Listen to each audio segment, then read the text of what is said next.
Alors, mesdames et messieurs, avant de remettre ces trophées, je tiens à remercier AFC pour leur confiance et à vous remercier de votre présence.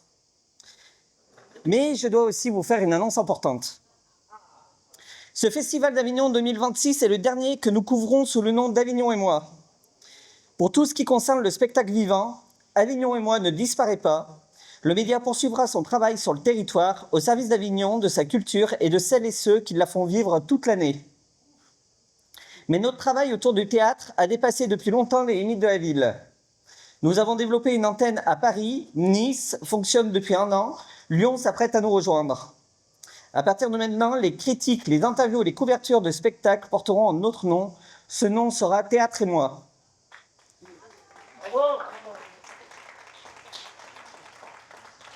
Alors ce choix ne répond pas à une envie de changer pour changer.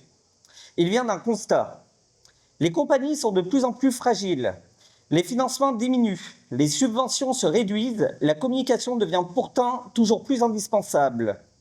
Or, trop souvent, une compagnie dépend encore d'une billetterie pour exister en ligne. Elle dépend d'un site coûteux, difficile à maintenir, ou d'outils qui ne lui appartiennent pas. Nous voulons proposer autre chose.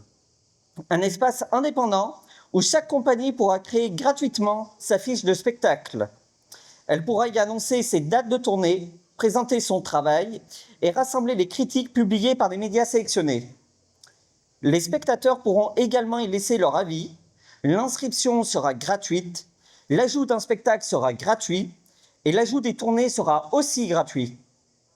Parce que nous croyons qu'une compagnie doit pouvoir communiquer librement sur son travail sans devoir abandonner sa visibilité à une plateforme de billetterie. Parce qu'un spectacle ne devrait pas cesser d'exister à la fin d'un festival. Parce qu'une création mérite d'être suivie dans le temps. Théâtre et moi naît de cette conviction.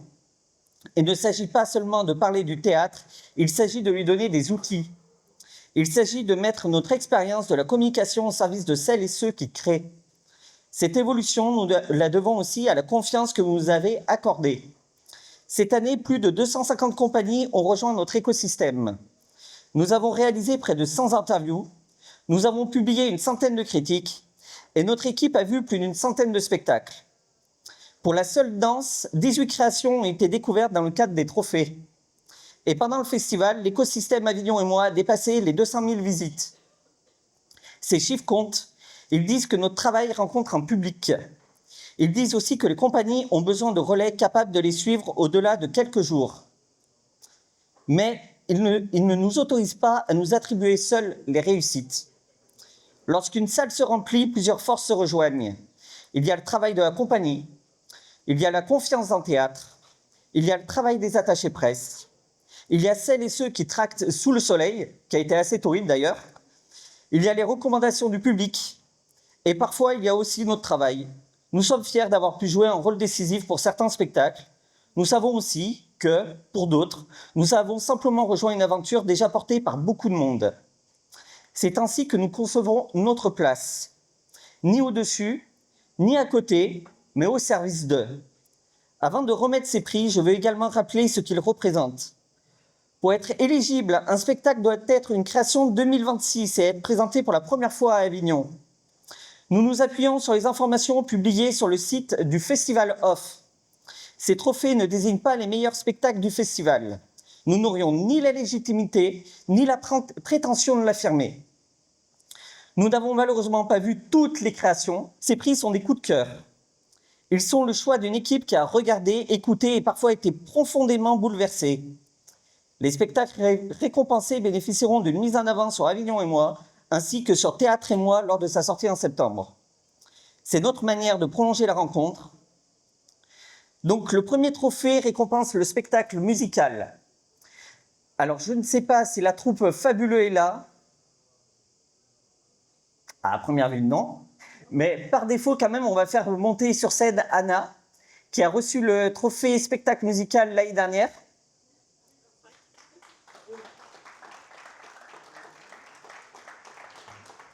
Merci Gérard. De rien. Donc si tu veux nous parler et présenter ton spectacle. Absolument. Alors, c'est un spectacle, il y a de l'accordéon, de la clarinette et de la guitare sur scène. On vous emmène dans les musiques slaves, dans les musiques klezmer, Et il y a autant de musique que de théâtre. Hein. C'est vraiment un bel équilibre entre théâtre, musique et même poésie d'ailleurs. C'est l'histoire d'une belle amitié entre 4 personnes à différents âges de la vie, dont un qui est très centré sur lui, très égoïste, et qui part de son village pour trouver réponse ailleurs à ses questions. Donc c'est un beau voyage initiatique, une belle ouverture aux autres et aux cultures, entouré de ces musiques qui sont à la fois, si vous connaissez les musiques klezmer ou les musiques slaves, qui sont à la fois très très joyeuses, mais avec toujours une petite pointe de nostalgie. Et c'est un peu le ton du spectacle, on est toujours entre l'émotion et le rire et le sourire. Voilà, donc c'est un beau voyage initiatique. Et ça sera joué? Et ça se joue au Grand Barrois à 13h20, sauf jeudi prochain, mais jusqu'à la fin du festival. Voilà. Et on est 4 sur scène, hein. Donc on chante, on danse, on joue, voilà. Voilà. Merci Anna. Alors donc, pour le spectacle musical est attribué à Fabuleux. Donc ce spectacle nous a séduits par sa sincérité. Il réussit à faire vivre la rencontre entre Charles Dickens et Hans Christian Andersen sans les enfermer dans leur légende. Ils préfèrent leurs failles, leur imagination et ce qui les rend profondément humains. Le décor nous entraîne immédiatement dans leur univers, la musique porte le récit avec justesse et la troupe donne à cette histoire une chaleur qui demeure longtemps après sa représentation. Fabuleux rappelle que grandir ne devrait jamais signifier renoncer à son âme d'enfant. Donc voilà, le trophée leur sera remis ultérieurement. Donc maintenant, on va parler du trophée du seul en scène. Donc pour le trophée du seul en scène, je vais appeler Thierry Depina, qui a reçu le seul en scène, le premier trophée seul en scène en 2023. Donc tiens. Oui, c'est heureux. Je parle de Monoprix. Ah oui, vas-y. Le Marquis à Monoprix, un texte que je joue depuis 4 ans maintenant, parce qu'à la Provence, c'est l'histoire de Marie-Pierre qui va rendre visite à son papa tous les mardis parce qu'il est veuf et dépendant. Et tous les mardis, elle va inlassablement pour faire le ménage, le lessive, le repassage, et puis aussi pour faire les courses à Monoprix. Donc elle accompagne son papa dans le Monoprix de la vie de son enfance, et lorsqu'elle pousse les portes du Monoprix, tout le monde la regarde, parce qu'elle est très belle, mais surtout parce qu'avant, elle s'appelait Jean-Pierre.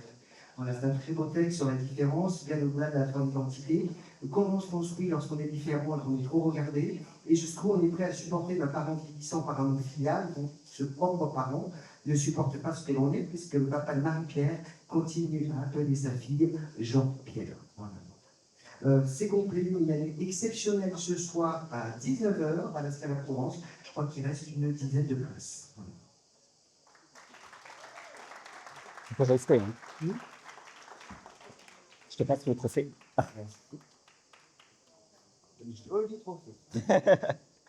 Alors, le trophée du seul en scène est attribué à Le Trèfle. Pablo Contestabile part d'un deuil intime. Il remonte le fil de son histoire familiale, de l'Italie à l'Argentine, puis vers l'Europe. Seul sur scène, il fait surgir plusieurs générations. Son corps devient un lieu de mémoire, sa voix porte l'exil sans l'enfermer dans la douleur. La mise en scène repose sur une précision remarquable. Chaque geste répond au son. Chaque silence donne une place aux absents. Le trèfle parle de ce que l'on quitte, mais surtout de ce que l'on emporte avec soi. Donc le trophée du seul en scène est attribué à Le Trèfle.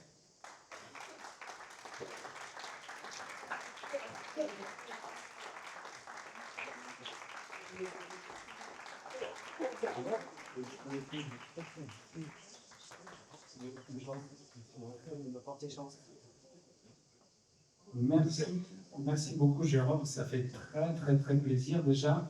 Jérôme, il a fait un super article, on était en train de tracter avec Ethem, qui est mon fils d'ailleurs et qui a fait toute la création du spectacle. Et c'était un jour où ça n'allait pas très fort en fait au niveau moral. Mais on a lu l'article pendant qu'on tractait, bon, ça nous a boosté, en fait on a tracté super bien après, ça fait très plaisir. Et on ne savait pas non plus qu'on participait à ce concours, je n'étais pas au courant. On me l'a appris avant de dire, je suis super content. Merci beaucoup parce que c'est un spectacle qui part de rien, qui part d'une histoire intime, hein, l'histoire de ma famille qui commence en Italie après la Seconde Guerre mondiale. Il n'avait pas de travail, mon père il est né en 1941 et il a quitté l'Italie pour l'Argentine, pour trouver du travail en Argentine. Et c'est la vie de cette famille italienne dans un quartier populaire de Buenos Aires que je raconte avec de la musique, avec beaucoup d'ambiance sonore qu'Étienne, qui est un son, a créé. On a recréé les ambiances du supermarché de mon père qui s'appelait Le Trèfle. pour ça que le spectacle s'appelle comme ça, un trèfle à 4 feuilles qui porte chance. Et l'idée, c'est de plonger le spectateur dans la vie de cette famille-là, dans un quartier populaire, de la faire voyager, de la faire rêver. Voilà. Merci beaucoup, Jérôme. N'hésite pas à dire où ça se joue aussi. Alors, on joue à la Luna à 14h50, relâche vendredi, on joue demain, après-demain, jeudi et samedi. En tout cas, c'est avec grand plaisir, si vous reste un petit créneau, venez me voir. Merci beaucoup.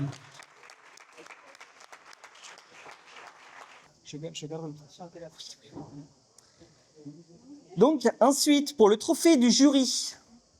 Alors, pourquoi on parle du trophée du jury, non pas du trophée de danse? Parce que le trophée de danse va être mis directement sur scène. La compagnie n'est pas encore informée, en fait, qu'ils viennent de gagner le trophée danse. Ils sont en train de jouer à la condition des soirs. Donc, le trophée de danse est attribué au Sacre du Printemps de la troupe taïwanaise Dashing Theater.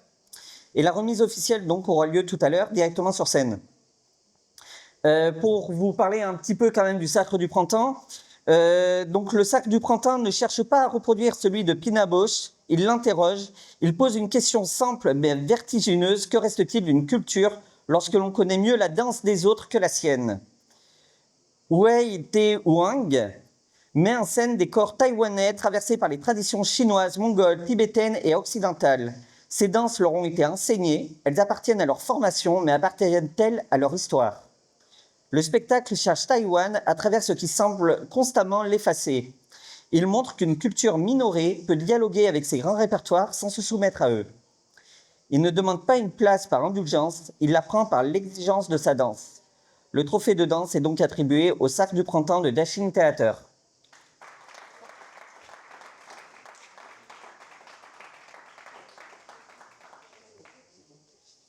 Maintenant, le trophée du jury, donc coup de cœur du jury, est attribué à Sucré les fraises. Cette pièce choisit le regard d'un enfant pour parler de la mémoire qui s'efface. Elle aurait pu devenir pesante. Elle choisit au contraire la tendresse. Charlie cherche à comprendre ce qui arrive à sa grand-mère. Autour de lui, les adultes savent déjà que certaines décisions approchent. La mise en scène fait coexister ces deux réalités sans jamais les opposer brutalement. La marionnette de la grand-mère devient peu à peu familière, elle cesse d'être un objet, elle devient une présence. Sucré les fraises réussit à parler d'une épreuve connue par de nombreuses familles sans céder au pathos. Le trophée du jury est donc attribué à Sucré les fraises.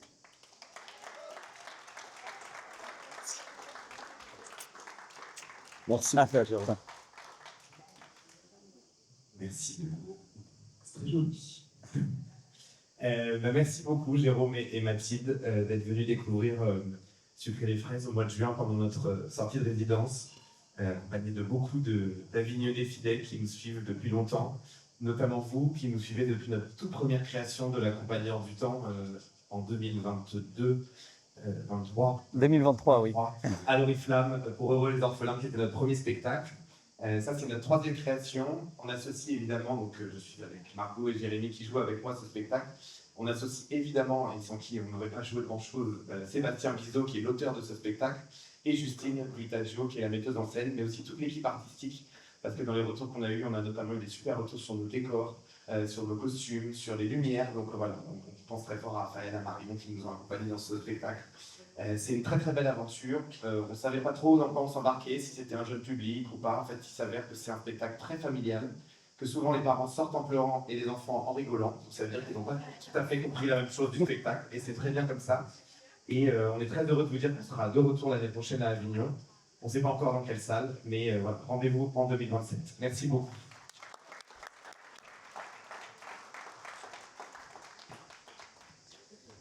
À travers ces récompenses, nous ne célébrons pas seulement 4 spectacles. Nous célébrons 4 manières de croire encore au pouvoir de la scène. Le théâtre peut faire revivre un père disparu. Il peut aider un enfant à comprendre la vieillesse. Il peut faire entendre une culture que l'histoire a rendue presque invisible. Il peut aussi rappeler que l'imaginaire demeure une force essentielle. Ce soir, Avignon et moi referment un chapitre. Mais ce chapitre ne s'achève pas dans la nostalgie. Il s'achève parce qu'il a ouvert une voie. Avignon et moi continuera à raconter son territoire. Théâtre et moi accompagnera désormais le spectacle vivant partout où il se crée. À toutes les compagnies qui nous ont fait confiance, merci. À celles et ceux qui nous ont accueillis, notamment le théâtre des 3T, les Platanes. Merci. À l'équipe qui a vu, filmé, écrit, parfois couru d'une salle à l'autre. Merci. Et nous savons que ce que nous avons accompli, nous savons aussi tout ce qu'il reste à construire. C'est peut-être cela, au fond, la plus belle manière de terminer un festival. Ne pas fermer une porte, mais en ouvrir une plus grande. Merci à tous.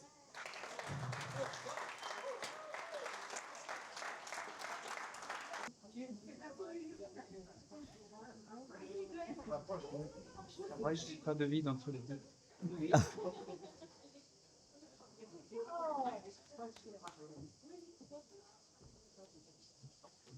J'en profite. Hop là. Ah, désolé. J'avais oublié quand même. J'avais oublié Geneviève Brissot, les 2M. Je m'excuse. Qui nous ont aidés à ratisser large au niveau des recommandations. Elles ont vu aussi de nombreuses créations et elles sont toujours à notre écoute et elles ont beaucoup apporté au niveau des recommandations et des conseils pour les spectacles. Merci à vous aussi.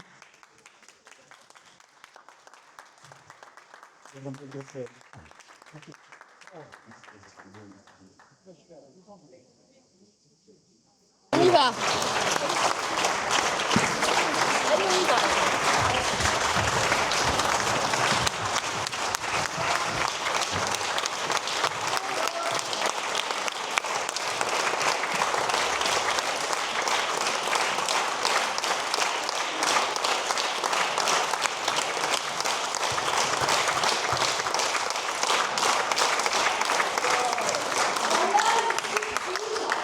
Ils ne sont pas au courant. Je me permets d'intervenir dans vos applaudissements. Nous avons une surprise. Le groupe de presse Avignon et moi a élu meilleure pièce de danse cette année de So, congratulations. You are the best dance show for 2026.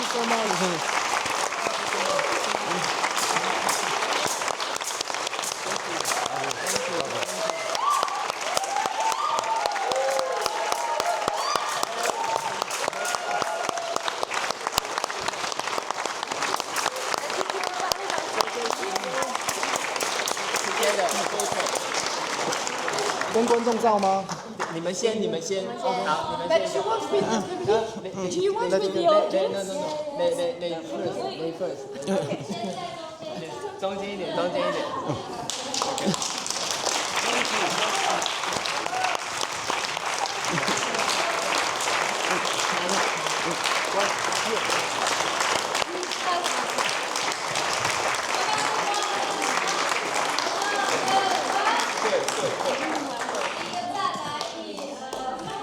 Alors,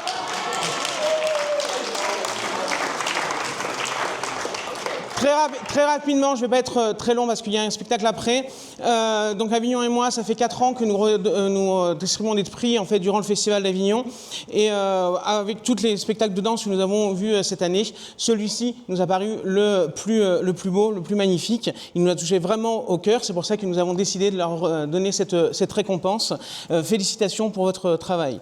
Congratulations for your works. For all the show we saw this year in Avignon for the dance, your show is the best one. Is the one who is very touched our hearts. So that's why we decided to give you this award.